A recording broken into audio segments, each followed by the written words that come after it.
Influencer-run businesses are a multi-billion-dollar industry, but they are usually a terrible investment for everyone, including the influencer. Let's make a video! Prime Energy. Ryan Reynolds is best known for his on-screen performances, but behind the scenes, he is a ruthless venture capitalist with 2 9-figure exits under his belt before the age of 50. In 2018, Reynolds acquired an unspecified minority stake in Aviation Gin from Davos Brands, a New York-based distributor that had purchased the brand in 2016 from House Spirits Distillery in Portland. Does drinking Aviation Gin make you feel like a superhero? I wouldn't know. Reynolds used his star power to promote the gin and drive sales from 15,000 cases a year to 96,000 cases a year, according to the financial services firm Jefferies. And then we had our children, and that's when I realized that I love gin. The liquor market is dominated by well-established brands that customers show a high degree of loyalty to. The market for alcohol in America has also stagnated, with younger consumers choosing to drink less or not at all as a healthy lifestyle choice or a way to save money. In a declining and rigid market, a 540% increase in sales over just 3 years is a clear sign of how effective a dedicated influencer-led marketing campaign can be. The liquor giant Diageo, that already owns brands like Johnnie Walker, Smirnoff, Bailey's, Captain Morgan, and their own gin brand Tanqueray, recognized the potential and purchased Aviation Gin outright in 2020 for $610 million. Well, I love marketing. Reynolds followed up his success by purchasing a reported 25% stake in the telecom startup Mint Mobile in 2019. He repeated the process of promoting the company to his audience to increase the customer base, and then sold the company to another legacy industry giant, T-Mobile, for over $1.25 billion, which with Reynolds' stake should net him over $300 million before taxes. In just 5 years, Reynolds was able to leverage his fame to make north of $500 million on top of the money he made from his day job as an actor. I think I can now say that I've done pretty well in the business. I mean, you know. Reynolds is just the latest celebrity to make headlines for selling their business to a big company for a ludicrous amount of money. George Clooney had his own tequila company that he had also sold to Diageo for $1 billion. Dr. Dre had Beats by Dre, and Jay-Z had Tidal that he sold to Block for $302 million. Celebrity businesses are nothing new, but the rise of the internet influencer is making them a lot more common. Social media influencers can't monetize their audience's attention as effectively as traditional celebrities that make music, movies, and TV shows, because there's usually no direct cost to access their content. When you see a tweet or an Instagram post from one of your favorite celebrities showing off the good life with a cool outfit, a new beauty product, or a beautiful vacation spot, there's a chance the star has a good reason to tell you about it. Money. Someone who pays to watch or listen to content is always going to be more valuable than someone who watches for free. YouTubers can run ads through Google AdSense and have dedicated video sponsors. But at current ad rates across the platform, a creator would need 5,000 people to view their video to generate as much revenue as just one movie ticket sale. YouTube is also the most monetizable of influencer platforms. Instagram, TikTok, and Facebook do offer ad share programs with creators, but the rates are usually a couple of cents per 1,000 views. A TikToker would need more than 1 million views at that rate to make the same revenue as one movie ticket. I understand that this isn't a one-to-one comparison. Movies are feature length, not 60 seconds or less, and movies have large production and marketing budgets. But making content isn't free, and independent creators are spending more and more money to stand out in the increasingly competitive marketplace for attention. So, influencers have got into the business of business. The model is simple. An influencer will promote their product, which gives them a competitive edge over other businesses that need to pay for traditional marketing campaigns. Influencer businesses only work in high-margin, consumer-focused products that typically have large marketing spends like liquor, fashion, cosmetics, and fast-moving consumer goods. Gatorade spent $59 million on marketing in America in 2021, according to company filings. If Logan Paul and KSI can get similar market recognition without spending that kind of money on traditional advertising, they will have a business that is far more profitable and valuable. Business-to-business products and products that don't rely on large advertising spends gain much less from being run by an influencer because their business edge is the free advertising they offer. If you study this space for long enough, you will realize that there is not much variety in influencer businesses, and that's just the first problem out of 4. So it's time to learn how money works to find out why influencer businesses are terrible investments even when they are worth billions of dollars. This video was made possible by HubSpot. In this video, I'm narrowing in on one very specific part of the creator economy, but there's so much more to it, and there's a report that I suggest that you check out, the Business of Creators Report by HubSpot. I've put a link to it in the description for you to download for free.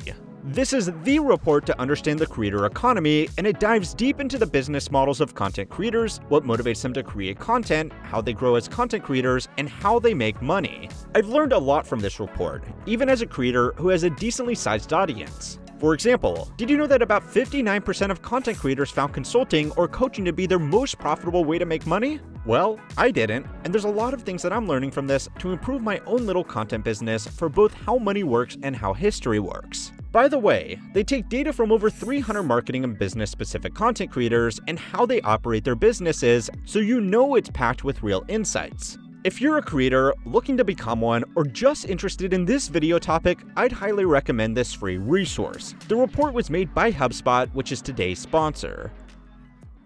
The first problem with influencer businesses is that they are only as good as the influencer themselves. Companies built around an affiliation with one individual have a single point of failure, which makes them a risky investment. If the influencer steps back from the business, the brand loses its free advertising and its competitive edge. When Reynolds sold his share in Aviation Gin to Diageo, part of the deal was a 10-year earnout for him to remain on as a media spokesperson and maintain the performance of the brand. Diageo's M&A team knew if they lost Reynolds, the brand would become just another premium gin in a highly competitive shrinking market. It can be even worse if the individual decides to go full Kanye and publicly destroy their reputation. If a brand is aligned with the image of an individual person, it's essential that their image stays desirable. Adidas was left with $1.3 billion worth of unsold Yeezys after their split with West. But let's say it doesn't get Kanye level bad. Even the influencer businesses have a shorter than average life cycle. Just the success of an influencer's business can make their fans unhappy, because nobody likes being advertised to, and the cultural stigma of selling out can turn their fans against them. This is more common with certain types of celebrities, particularly music genres that pride themselves on their counterculture image. Ryan Reynolds received substantial fan backlash after his part in selling Mint to T-Mobile. Fans liked the low-cost product, but they also liked the alternative to traditional cell carriers, which are some of the most hated companies in America alongside the Weinstein Company, EA, and Monsanto. Fans were sold on this alternative by someone they trusted, and Reynolds used that trust to make $300 million by selling it to the bad guys. Finally gonna fill whatever hole I have inside my soul, which possesses me to emphasize external success over quieting an inner child, futilely craving some sort of illusory acknowledgement from my now deceased father. It's not just the fans that lose out here. Reynolds himself could struggle to repeat this business plan again after losing favor with his audience. The company can also suffer. A large telecom company buying a small telecom company happens all the time, and usually their customers never even know it happens. But Reynolds' involvement made it big news, and people are leaving Mint just to make a point. Reynolds was only a minority shareholder in both of these companies, so he may not have been able to stop their acquisitions even if he wanted to, and that's problem number 2 with influencer-owned businesses. The influencers don't own them. Logan Paul and KSI's Prime Energy is majority owned by a distribution company called Congo Brands. The professional internet idiots each own 20% of the business, and the other 60% is controlled by the distributor. Bringing a food and beverage product to market is a very difficult process. The brand needs to get FDA approval, find a producer, and work with distributors in dozens of countries. I am sure that Mr. Paul and KSI are very smart men deeply down, but even if they did have the skills to manage such a difficult product rollout, it would consume a lot of their time. As businessmen, their time would be better and more profitably spent screaming into a microphone, getting punched in the face, and selling NFTs to their impressionable young audience. Using a company with experience to make an upfront investment and handle the operations was a good deal for the duo. Most other influencer businesses use experienced distributors to handle their products. I will use myself as an example for some self-serving promotion. I recently launched my own merch shop to give people a fun way to support the channel. Instead of finding my own suppliers and setting up a warehouse, I just signed a distribution contract with Spring. They handle the website hosting, manufacturing, payment processing, and distribution for a cut of the profits on whatever I sell. So this hoodie made some YouTuber $6 is the whole truth. I knew this was a risk. If the supplier dropped their quality standards, people wouldn't blame them. They would blame me. If the influencers don't own the company selling what is supposed to be their products, they can lose control of their brand's direction and end up contractually bound to a product they no longer support or being forced to provide positive PR for decisions they were against. In November of 2010, the Kardashian sisters announced that they would be launching a prepaid debit card called the Kardashian Card. The card was a horrible financial product. It came with numerous fees, including $99.95 just to open an account. It also came with a monthly fee of $7.95, cost $6 to close, If you don't use the money that's in there, they actually deduct it or they charge you. and featured a $2 charge if the customer tried to pay a bill online. The sisters were not the ones that created the card offering and the fee structure. They outsourced that to University National Bank, but they were the ones dealing with the bad press.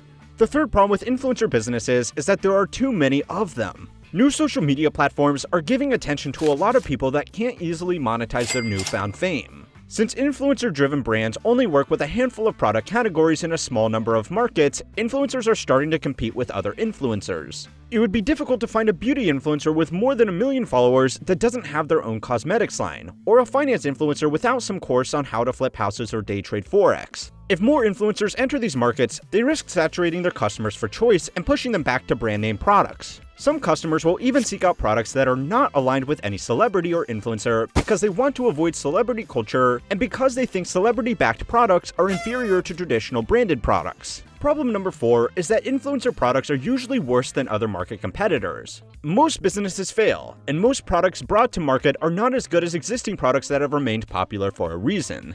Most businesses are not founded by a celebrity, therefore the chances of a good product that would beat existing products being founded by a celebrity are very slim. Unlike bad products that don't have inbuilt celebrity endorsements, an influencer product won't just simply fail. Influencer products at higher price points can be kept alive by good marketing. Beats by Dre used to be the market leader in premium headphones and portable speakers.